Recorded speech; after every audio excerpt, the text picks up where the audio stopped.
Hi, Henk Akkermans, Supply Network Dynamics, Chapter 5, clip number 4, in explaining the model structure, customer order placement.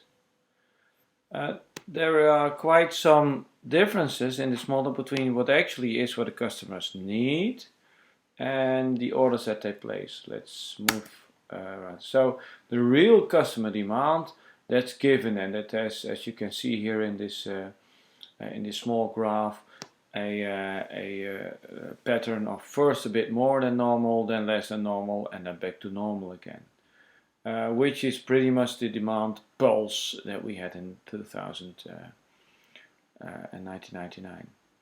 So that then influences the customer demand, but customer demand has more demands. There is, for instance, also something which comes into play later on in the model: excess shipments, when customers find out that actually they've been ordering too much.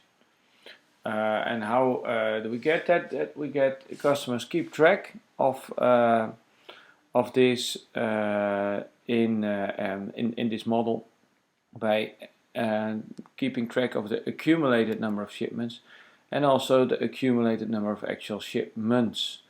Accumulative demand.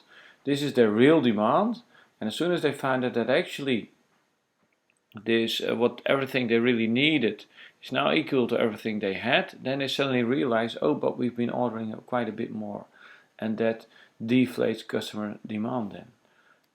Customer demand is also affected by a desired channel backlog.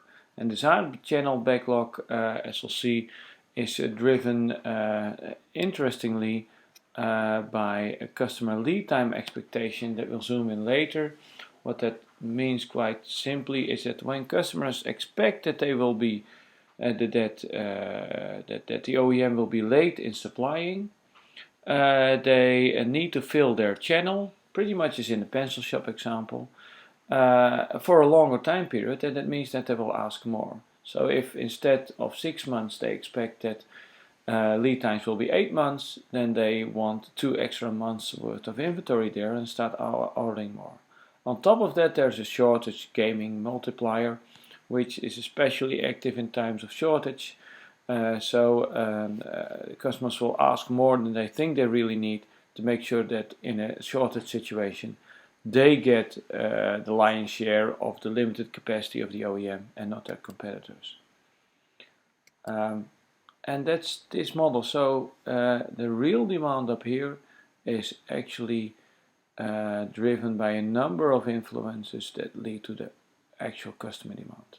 You see here that actual customer demand is a lot more volatile than the real demand.